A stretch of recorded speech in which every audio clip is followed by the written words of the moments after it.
Zumbido precisa ser investigado. Para a gente ter uma ideia, 95% dos casos de zumbido é algum grau de perda auditiva que está acontecendo ali. Então, é um percentual grande e, às vezes, o que acontece é o paciente está com zumbido, vai no médico, faz uma audiometria normal. Não é perda de audição. As audiometrias comuns, por exemplo, não pegam perdas auditivas iniciais. Então, a gente precisa entender se aquele zumbido existe por conta de uma perda mínima que está acontecendo, que a gente vai ter que acompanhar ao longo do tempo.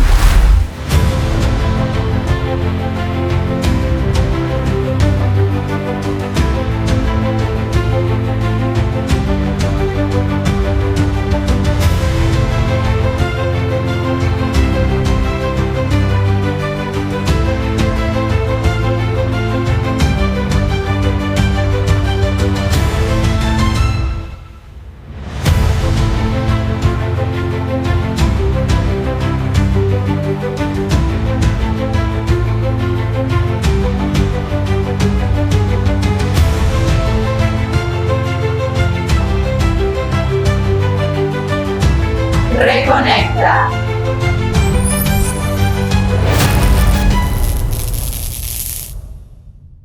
Olá, eu sou Gabriele Tigre, sou médica ginecologista, especialista em cirurgia ginecológica, minimamente invasiva e cirurgia robótica. Essa é minha amiga Lívia Cisneiros, médica ginecologista também, especialista em ginecologia integrativa e regenerativa.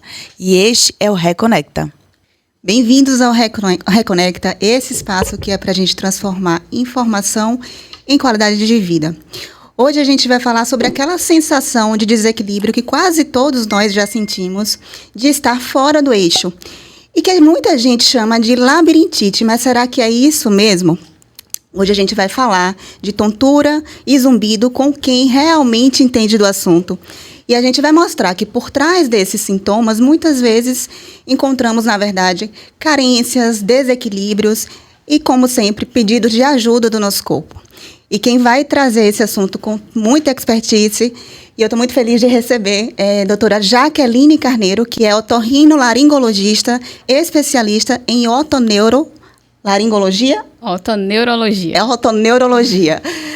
Jaqueline Carneiro, é um prazer ter aqui, é uma amiga de faculdade, um presente que a faculdade me deu, e é a otorrinolaringologista da minha família, das minhas pacientes, e eu fico muito feliz de trazer aqui nesse ambiente, porque não teria ninguém melhor para falar desse assunto para vocês. Jaque, que é como a gente se chama, por que é tão comum que as pacientes, que as queixas relacionadas ao aparelho vestibular, né, o ouvido, tontura, zumbido, sejam resumidas nesse diagnóstico que nem é tão comum assim, que é a labirintite? Explica para a gente o que é de fato a labirintite. Agradeço inicialmente o convite, estou muito feliz em estar aqui hoje com vocês. E falar sobre um assunto que para mim é super interessante, que eu adoro conversar sobre isso. Vamos lá, então, antes de falar sobre labirintite, eu acho muito importante a gente entender o que é o labirinto. O labirinto, ele é um órgãozinho que está dentro do ouvido, que ele é responsável por perceber os movimentos que a gente faz com o corpo e com a cabeça. Então, ele é um órgão sensorial. Dessa forma, as doenças que acometem o labirinto podem causar tontura, alterações do equilíbrio corporal e por aí vai. Então, a labirintite é uma doença super rara, mas foi um nome que pegou, porque antigamente a gente não tinha tanto estudo relacionado às doenças do labirinto. Portanto, a labirintite é uma doença super rara. A gente não vê isso no consultório de forma muito frequente. Então, a gente começa agora a chamar as labirintopatias, as doenças do labirinto. Então, são as doenças que afetam o equilíbrio corporal quando tem origem do labirinto. Mas a tontura, apesar de ser um sintoma muito frequente, algumas vezes podem ser de doenças do labirinto, mas muitas vezes a gente pode estar diante de outros tipos de doenças, alterações metabólicas, hormonais, neurológicas e por aí vai. Então, esse resumo de toda e qualquer tontura, a gente chamar de labirintite, de fato, é um termo que a gente vê com muita frequência, mas quem trabalha com tontura tende a evitar esses termos para a gente começar a explicar melhor para a população sobre as doenças relacionadas ao equilíbrio. Eu acho interessante você trazer isso, porque eu acho que, assim, quando a gente tem uma paciente com tontura, se a gente não consegue identificar a causa, vira uma coisa crônica. E eu falo isso porque minha mãe é uma paciente que tem labirintite e eu convivi a vida toda com minha mãe com crises de labirintite. E eu aprendi que é algo que, assim, vai ter a crise, segura a onda que vai passar. A gente não conseguia resolver.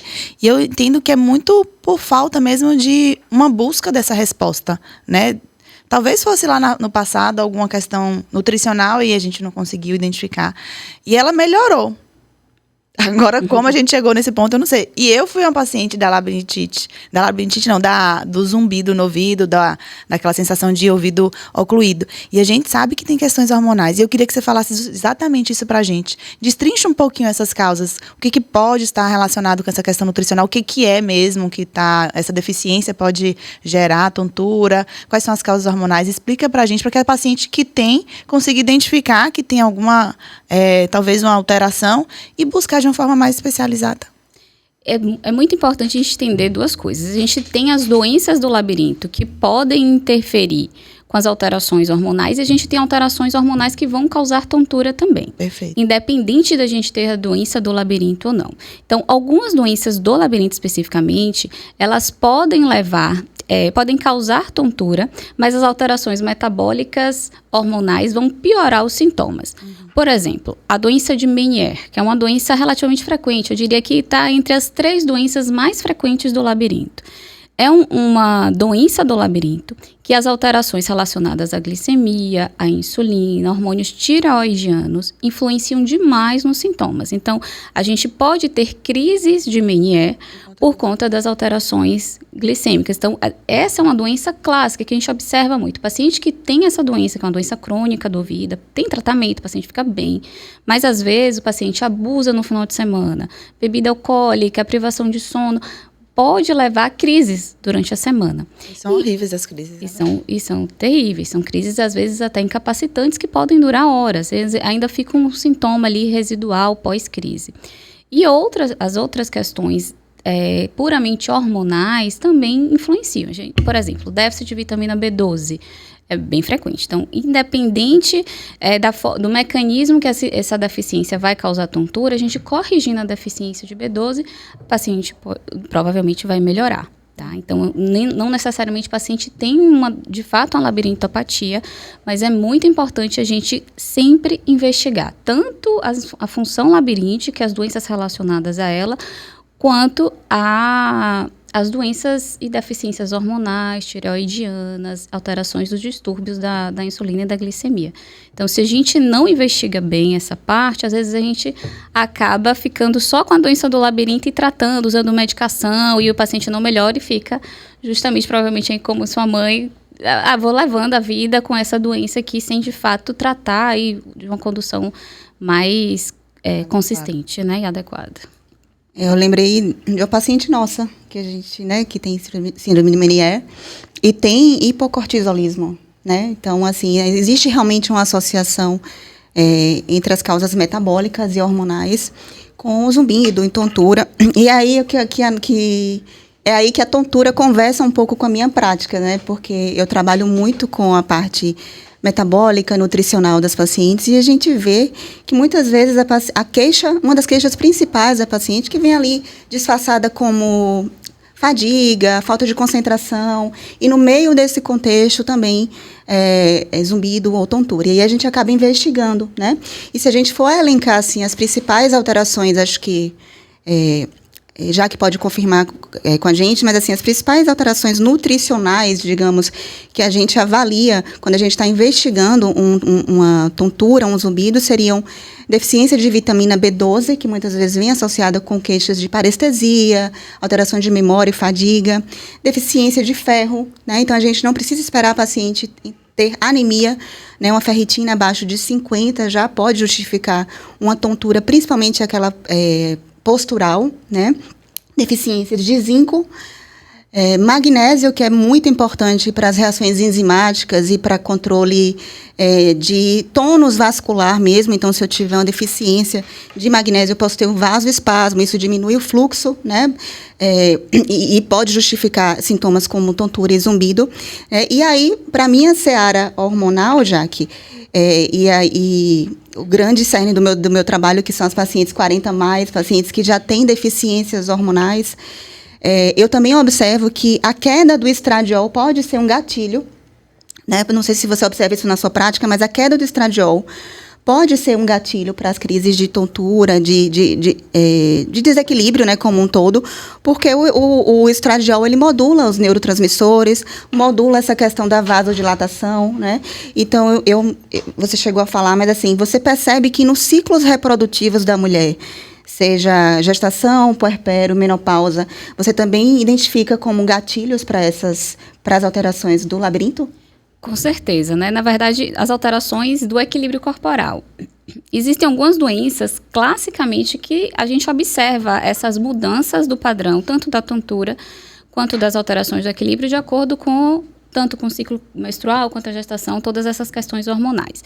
A migrânia vestibular ou enxaqueca vestibular é uma das mais clássicas. Então, às vezes, a gente observa o paciente antes da menopausa, a gente observa aquele paciente que tem aquelas crises de enxaqueca, muitas vezes relacionadas às alterações hormonais, só tem a dor de cabeça. Pós-menopausa, ou ali no período perimenopausa, às vezes essa enxaqueca, ela muda um pouco de padrão. E aí a dor de cabeça, ela melhora um pouco, para de ter mais, e aí começam os episódios de tontura. Então, esse é um tipo de enxaqueca, um subtipo chamado enxaqueca vestibular ou migrânia vestibular. E a gente observa que nessas pacientes, que é uma doença extremamente relevante na nossa população, esses pacientes, ele muda o padrão de acordo com as alterações hormonais, aí, principalmente pós-menopausa. E, às vezes, o diagnóstico é até difícil, porque o paciente para de ter a dor. Então, a queixa da enxaqueca é a própria tontura. Enxaqueca, o pessoal confunde, né? Acha que enxaqueca significa dor de cabeça, mas enxaqueca é uma doença neurológica, que um dos sintomas pode ser puramente a tontura. Então, nessa situação, a gente observa classicamente essa mudança de padrão dos sintomas de acordo com os ciclos hormonais. Existem outras também doenças do ouvido que é muito importante a gente lembrar, como, por exemplo, a otosclerose. É uma doença que a mulher que tem otosclerose, ela pode ter uma perda de audição que não volta durante o período gestacional.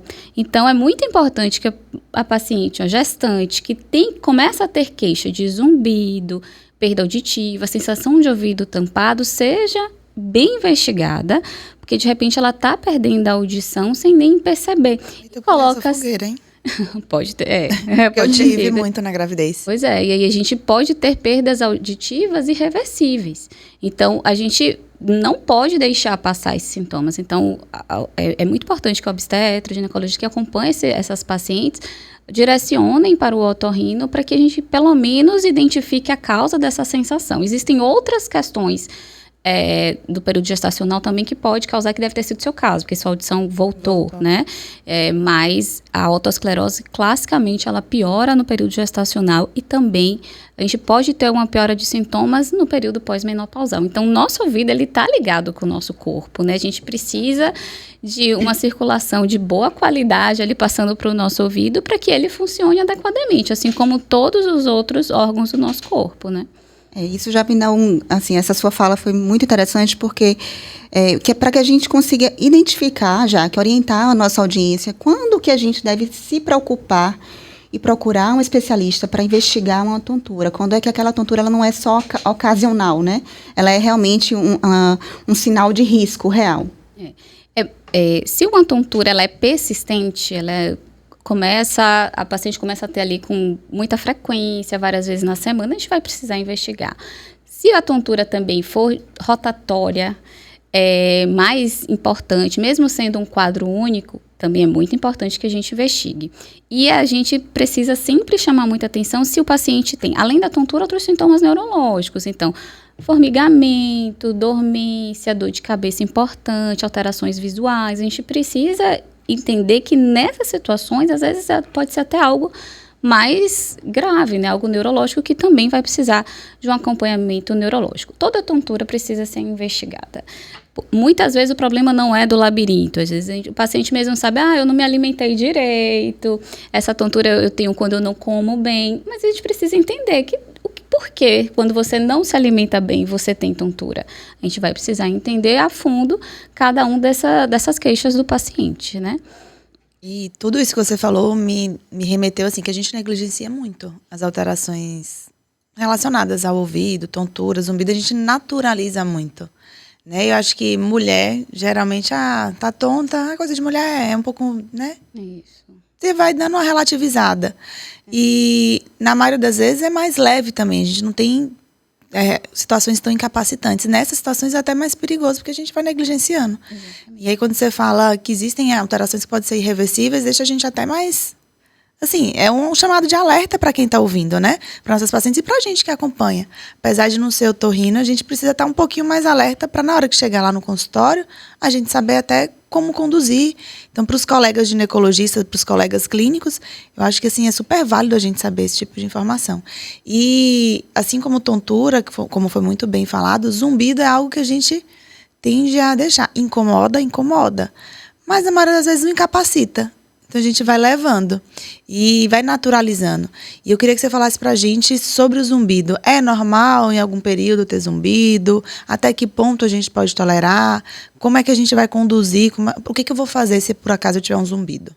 Zumbido precisa ser investigado. Para a gente ter uma ideia, 95% dos casos de zumbido é algum grau de perda auditiva que está acontecendo ali. Então, é um percentual grande e às vezes o que acontece é o paciente está com zumbido, vai no médico, faz uma audiometria normal.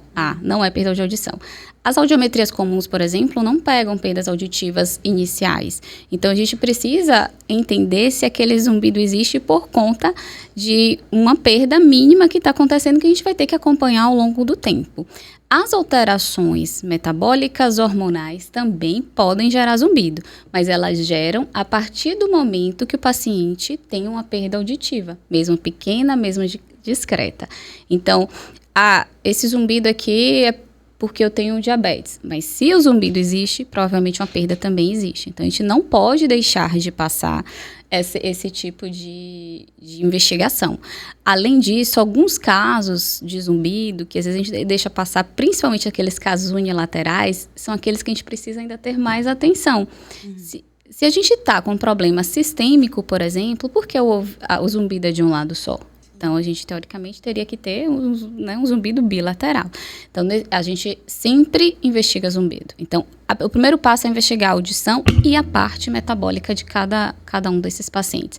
Observem que sempre a gente investiga o paciente como um todo, nos sintomas, quando tem, né, tontura ou zumbido. Independente da queixa, o paciente não sai só com a solicitação de exame do ouvido ou só com a solicitação de um exame do labirinto. Isso aí seria superficializar demais queixas que são muito relevantes quando a gente pensa, né, nos nossos sistemas todos. Né? E foi exatamente isso que me chamou a atenção. A gente não sai só com audiometria, não é só um exame que o otorrino vai fazer no consultório. É uma avaliação metabólica mesmo, sistêmica. E você falou exatamente o que eu estou aqui pensando, né? Como a gente relativiza uma coisa que não é assim tão simples. E existem tipos diferentes de zumbido? Tem. A gente considera praticamente 2 tipos, né? O zumbido neurosensorial, que é aquele zumbido da própria perda. A gente tem os zumbidos relacionados ao sistema muscular. Então, a gente pode ter alterações da musculatura da cabeça e do pescoço que podem gerar zumbido. A gente também pode ter zumbido por conta das alterações da articulação temporomandibular, como foi o seu provável diagnóstico que você, né, relatou. Mas o zumbido, por mais que a gente tenha as causas musculares e articulares, muitas vezes a gente pode ter uma associação da perda. Então, na grande maioria das vezes que a causa é muscular ou articular, a perda auditiva também existe. Então, a gente precisa sempre investigar. No período gestacional, por exemplo, a gente pode ter os zumbidos de origem vascular, né? Então, é outro tipo de zumbido, bem menos frequente, mas também pode acontecer. Tá? Além de tudo isso, é muito importante a gente lembrar que a gente pode ter medicações que podem levar a zumbido e tontura, né? Então, por exemplo, alguns pacientes que começam medicações novas relacionadas à pressão alta, por exemplo, podem começar um zumbido vascular, que é aquele pulsátil, parece o coração batendo no ouvido. E a gente pode ter danos com o uso de outros tipos de medicação, de alguns tipos de drogas utilizadas que podem também causar tanto tontura quanto zumbido. Então, é sempre interessante que a gente investigue, né? Tem medicação nova, começou a usar algum suplemento novo, até suplementos termogênicos, de repente, algo que não foi utilizado por conta de Indicação vídeos, de amigo. indicação de amigo, um vídeo de internet, algo desse tipo. A gente precisa tentar entender que às vezes o paciente nem considera aquilo ali uma medicação. A gente pergunta se usa remédio, só falo da pressão e do açúcar. O álcool, não, né? Não acha que o resto não é. Então a gente precisa, usa suplemento, usa algum tipo de droga, bebida alcoólica. Então a gente precisa investigar. Só antes da gente terminar, passar para um novo tema, eu queria que você acalmasse a nossa audiência. Tô desesperando. O que a gente pode fazer para resolver? A gente tem tratamento para tudo. As doenças otoneurológicas, né, que é a minha especialidade, tontura e zumbido, na grande maioria das vezes a gente vai tratar, tá? O zumbido, ele é um sintoma que às vezes a gente demora mais, mas a gente vai tratar de qualquer forma. Independente do tipo de zumbido que a gente tenha, sensorial, por conta de perda, a gente vai ter um tratamento, vai deixar o paciente mais confortável, o paciente vai ficar melhor. E a tontura também. Vou te dizer que a grande maioria dos pacientes com tontura, eles conseguem melhorar bem. E eu falo melhorar bem, às vezes é ficar sintomático mesmo. Então, às vezes, sua mãe sofreu anos com tontura, ela não foi bem investigada. O diagnóstico provavelmente dela não foi fechado. Ficou como labirintite, assim.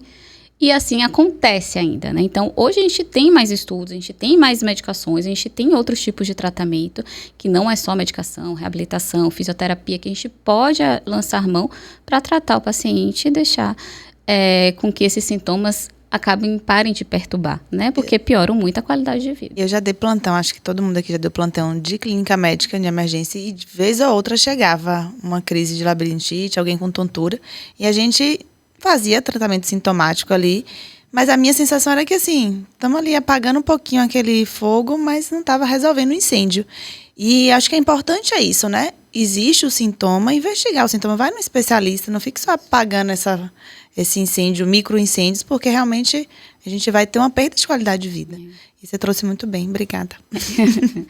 Imagine as mulheres, né, que em todo o ciclo menstrual tem tontura. Então, às vezes a gente se preocupa ali na TPM, a questão da ansiedade, mas a tontura passa realmente como se fosse só mais um sintoma. E não é só tratado, isso, né? E não é só isso. Eu ia falar justamente disso, assim, duas coisas. Ainda voltando ao que você falou do abuso de drogas, de suplementos, né?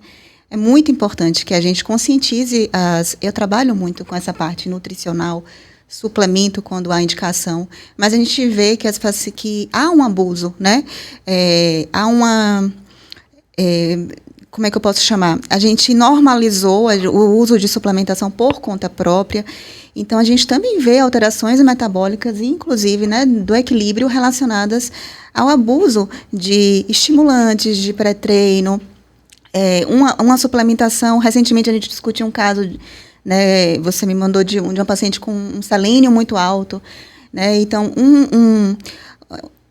o aumento de um nutriente pode estar relacionado à deficiência de um outro e isso gerar um desequilíbrio. Então, assim como a cafeína, né? Acho que talvez a droga, digamos assim, que a gente mais normalizada e a gente mais abusa, né? Eu tenho um paciente que ela acorda e toma um café aditivado desses para treinar, mas antes ela ainda toma uma cápsula que contém mais cafeína e durante o dia ela toma café o dia inteiro.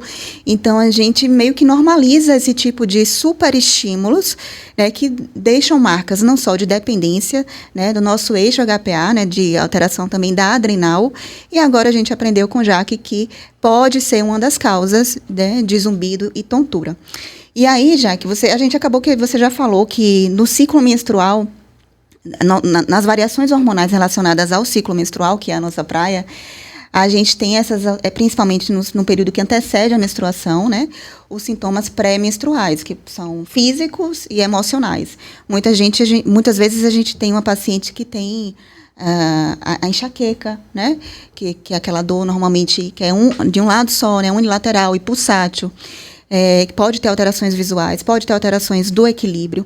Então, a gente vê alterações de humor. Então, a gente sabe que existem causas hormonais para isso, já falamos, né, sobre isso, né, o declínio da progesterona nessa fase, do estradiol também. Então, um momento de queda hormonal, que a gente pode ter instabilidade de todos os tipos, inclusive postural. Mas eu queria entender se o fator emocional também está associado com esses sintomas que a gente vem conversando hoje. Sem sombra de dúvidas, né? Então, de duas maneiras, né? Então, os transtornos de ansiedade, os transtornos de humor, os quadros depressivos, eles podem gerar por si, né, a tontura como um sintoma da própria doença psiquiátrica, mas as questões emocionais, corriqueiras do nosso dia a dia também podem levar o paciente a ter tontura por conta de outra doença de base. Essa questão da mulher ali no período do ciclo menstrual, principalmente da TPM, é muito frequente a gente observar alterações de sono, as questões dos transtornos de humor também, que isso em si já pode ser um gatilho para o paciente que já é predisposto para ter tontura ou zumbido.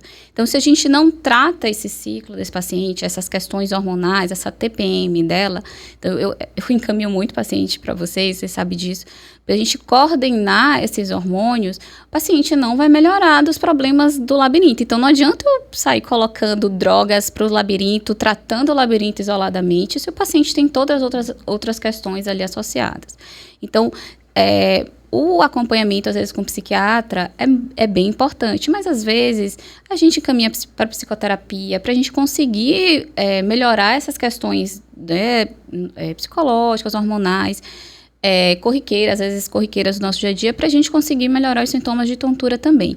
É um gatilho super importante, né? Então, nem todo mundo, obviamente, vai precisar de tratamento psiquiátrico, mas, às vezes, até na nossa conversa na consulta, a gente consegue entender os gatilhos específicos, que, às vezes, o paciente ali, por si, ele já começa a manejar o estresse de outra forma. Às vezes, as questões emocionais estão relacionadas às alterações de sono. Mulheres com filhos pequenos que não dormem bem são mulheres que são mais estressadas. Então, essas pacientes vão ter mais alterações relacionadas ao equilíbrio corporal se for predispostas, sim, vão ter mais zumbido, vão ser mais difíceis de manejar. E a gente precisa sempre lembrar de questionar em relação a isso também, né? Quando a gente tem uma mulher com filhos pequenos, né? Então, eu e a Gabi aqui, a gente sabe que... Estão no grupo de risco, vocês duas. A privação de sono altera muita coisa da nossa vida. A gente precisa dar uma atenção maior a essa mulher. A nossa conversa precisa ser acolhedora. Porque tem coisas que a gente não vai conseguir mudar na vida. A gente precisa manejar cada um de forma muito individual, né? Assim como as mulheres no período perimenopausa, até a forma que a gente aborda, né? Como é que tá seus hormônios? Você acompanha com o ginecologista? Você já foi esse ano? Porque, às vezes, existe esse impacto emocional. A gente fala assim, olha, sua tontura está piorando porque a menopausa está chegando. A gente precisa entender que essa mulher precisa ser acolhida de uma maneira melhor, né? A gente precisa manejar esses pacientes de forma com muito mais cuidado. Senão a gente pode até piorar alguma coisa ali. Ao invés dela procurar ajuda, ela vai repelir aquela ajuda, né? Exatamente. E aí eu acho que não é esse o objetivo. Exato. E assim, com base na nossa conversa, a gente sabe que tem gatilhos que pioram, mas eu queria que você deixasse assim bem estabelecido, porque existem coisas que vão desencadear uma crise para a tontura, né? Vão piorar esses sintomas. Eu acho que minimamente se conhecer e conhecer esses gatilhos ajuda, né? Que a pessoa que está nos ouvindo, antes mesmo de procurar um especialista, comece a se observar sua rotina e ver o que evitar. Fala pra gente o que piora. Eu costumo sempre pedir que meu paciente anote, porque gatilho é muito individual. Por exemplo, a cafeína, abuso, a gente sabe que vai piorar a tontura de qualquer forma, o zumbido de qualquer forma. Mas eu não preciso retirar a cafeína. Privação também pode fazer. A gente não precisa fazer que às vezes acaba sendo... A cafeína faz parte, às vezes, da vida da pessoa, ajuda ela ali de manhã, mas a gente não precisa retirar totalmente. Então, mas em alguns casos, eu peço, olha, vamos tentar ficar sem um café alguns dias para ver se você melhora. Às vezes o paciente não melhora, então não vai precisar retirar a cafeína. O estresse, na grande maioria das vezes, é um gatilho para todo mundo. Mas a dieta, no geral, é o que mais impacta. Então, aquela alimentação rica em massas, ricas em carboidratos, abuso de doces, a gente sabe que boa parte das doenças otoneurológicas, elas vão piorar, vão levar a crises, a gatilhos, que vão desencadear as crises, né? Então, a gente precisa... Esse manejo da dieta é praticamente obrigatório em todo mundo. Então, eu acabo conversando sobre alimentação com todas as pacientes e questiono, né? Como é sua alimentação? Mas você come o quê? Que o paciente gosta, não, minha alimentação é boa. Como é sua alimentação boa? Faz jejum, não faz? Algumas pacientes que têm tontura, elas não toleram muito bem jejuns prolongados. Então, a gente precisa manejar isso também. Às vezes a dieta precisa ser mais fracionada, às vezes não. Depende muito de cada caso. Mas eu gosto que anote, observe. Sentiu tontura hoje? A crise foi hoje? O que foi que fez ontem? Como foi seu dia ontem? Comeu o quê? Né? Isso é mais fácil lembrar de ontem do que no dia da consulta você tentar resgatar o que aconteceu antes da crise. Bom, então, eu sempre... Vamos fazer uma anotaçãozinha, anota no celular, faz um grupo de WhatsApp só para você anotar ali quais foram os gatilhos que você acha que foi. Depois a gente vai estruturando. Mas a dieta, no geral, em relação também ao sono e à hidratação. Então, baixo consumo, baixa ingesta hídrica também pode piorar a tontura em várias situações. Aí entrou na minha praia, né? Porque falou de alimentação. Mas é bom que a gente reforce, assim, já que falou de 3 situações que são muito comuns, né? De que causem sintomas neurológicos de uma forma geral e alterações do equilíbrio. Um deles é o café que a gente falou, né? Principalmente o café em jejum, ele pode desencadear uma crise de hipoglicemia refratária. Então, o café ele não pode ser nunca a sua primeira ingesta do dia. Né? Então, a gente recomenda que pelo menos 30 minutos antes, se você primeiro bebe água, se puder tomar um chá amargo e depois, né, se você, né, a gente nunca recomenda o café em jejum, nem que seja a sua primeira bebida do dia, porque ele tem esse potencial de causar hipoglicemia, além de desregular a sua adrenal. A outra questão é a dieta rica em carboidratos refinados, açúcares, farináceos. Por vários motivos, a gente poderia falar que com relação a alterações da permeabilidade intestinal, que tem relação, né, através do nervo vago, também pode ter interferências neurológicas, mas se a gente falar apenas do impacto metabólico, né, que essas refeições ricas em carboidratos, pobres em proteínas e fibras fazem, ao elevar demais a nossa glicemia e ter uma hiperinsulinemia compensatória, isso faz com que a nossa glicemia caia de forma rápida e isso possa ser um gatilho para as alterações do sistema vestibular, tontura, etc. E a outra questão, Jaque, que é uma questão que eu até trabalho muito, que é o jejum, né? E ela briga muito comigo, não mande minhas pacientes fazer jejum, porque o jejum ele tem sim as suas utilidades, né, e as suas indicações, mas realmente não é para todo mundo.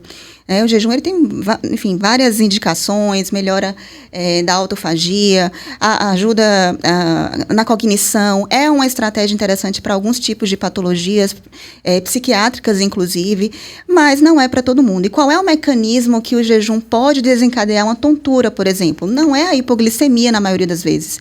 Muitas vezes é desidratação ou alteração eletrolítica. Então, uma dica, né, para vocês que já têm o hábito, né, e que tem alguém te acompanhando, por favor, não façam jejum por conta própria. Mas se o seu sintoma é cefaleia, né, uma dor de cabeça, uma tontura leve, quando você está num período maior que 12 horas de jejum, pode ser uma alteração de eletrólitos, pode ser uma desidratação, e você pode corrigir isso de uma forma simples. Você pode corrigir aumentando a sua ingesta de água, como o Jaque colocou, mas você pode usar uma dica simples, que é adicionar um pouquinho de sal integral, que é aquele sal não refinado. Porque esse sal, além de fornecer, né, sódio, ele tem também frações de outros minerais que podem ajudar nesse equilíbrio.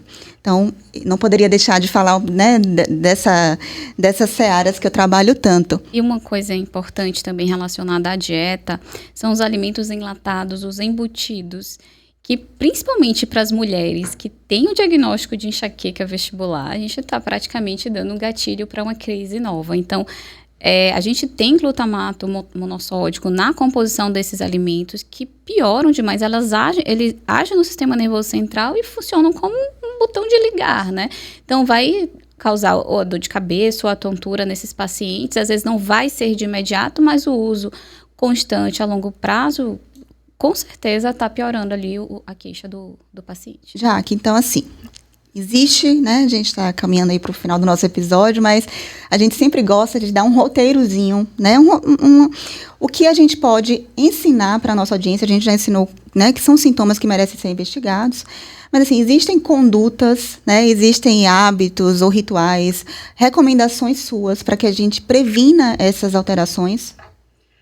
Eu acho que eu nem vou fugir muito do que você normalmente indica, né? Então, um estilo de vida saudável vai melhorar tudo, né? E vai melhorar o ouvido também. Então, uma dieta equilibrada, hidratação adequada, atividade física regular. Atividade física faz parte da melhora clínica em boa parte das doenças neurológicas, otoneurológicas e do zumbido também. Então, a gente precisa entender que a gente mudar a nossa forma de se alimentar, a nossa forma de praticar atividade física, a frequência que a gente começa a fazer isso na nossa vida, vai melhorar essas queixas na grande maioria das vezes. Então, isso é uma coisa que você pode fazer por si, né? E que vai, com certeza, te ajudar se apresenta qualquer uma dessas queixas, né? É claro que as tonturas frequentes, elas vão precisar ser investigadas, que às vezes a gente precisa medicar de alguma forma, mas a gente conseguir ajustar a nossa alimentação, procurar um nutricionista, procurar um médico para te acompanhar, principalmente em relação a essas questões de suplementação, que muitas vezes há deficiências, ajustes pequenos que podem ser feitos já, né, podem melhorar muito as queixas. A gente precisa manter um estilo de vida saudável. Isso aí a gente não tem dúvida nenhuma que a gente consegue melhorar a qualidade de vida, todas essas queixas otoneurológicas aí.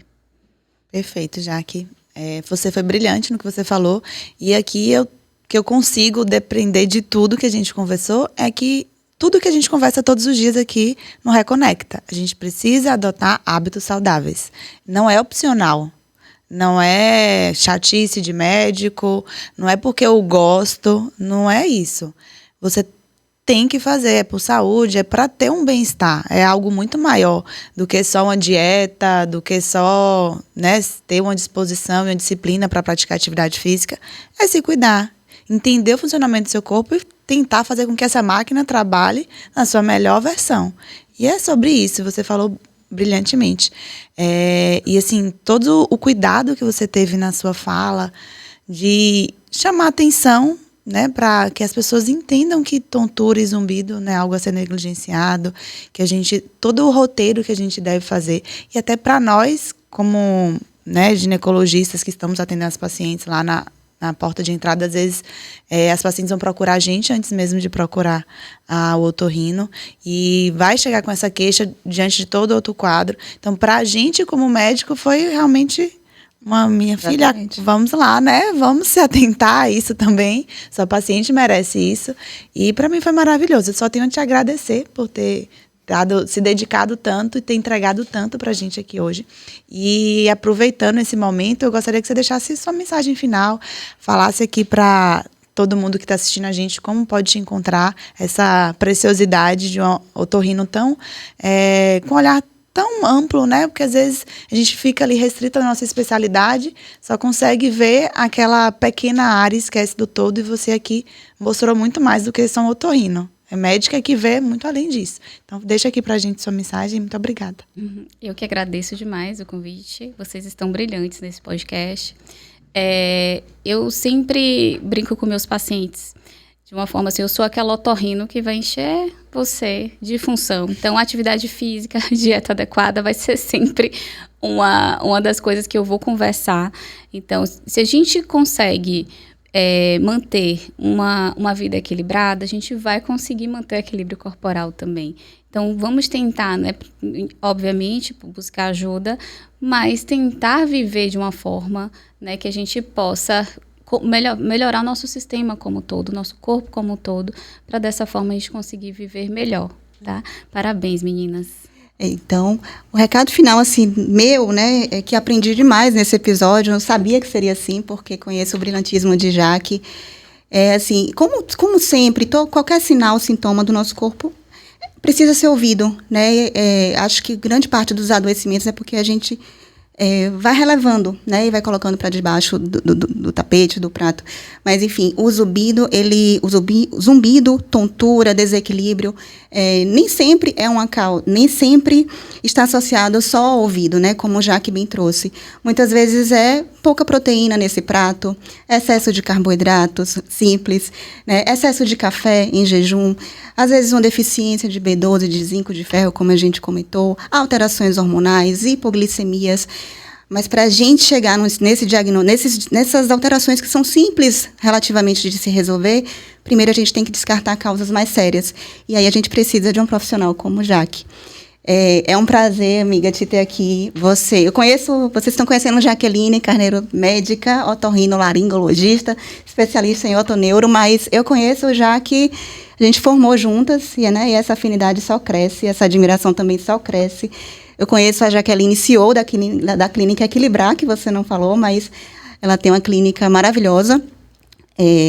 E conheço a Jaqueline, empresária, e principalmente a Jaqueline, filha, e mãe de Mari e Tati, maravilhosa. Então, assim, estou muito feliz de estar aqui. Na verdade, eu estou no céu, né? Se vocês me virem em apuros, você pode comunicar alguma dessas duas aqui, que eu sei que elas vão resolver para mim. Então, amiga, muito obrigada e parabéns pelo seu empenho, por tanto que você se dedica à profissão. Tenho muito orgulho da profissional que você se tornou, do impacto que você traz para as suas pacientes. A gente tem muita paciente em comum, você é a médica da minha família também. Enfim, é um prazer, uma honra, uma felicidade muito grande te ter aqui. Obrigada. Então, esse foi mais um episódio do Reconecta. Quero te convidar para compartilhar, deixar aqui seu like e não deixar de dividir esse conteúdo com quem você conhece, que pode realmente se beneficiar de ter escutado essas informações. Os nossos contatos, como vocês nos encontrarem nas redes sociais, vai estar aqui na descrição. E foi um prazer estar aqui com vocês. Até o próximo episódio.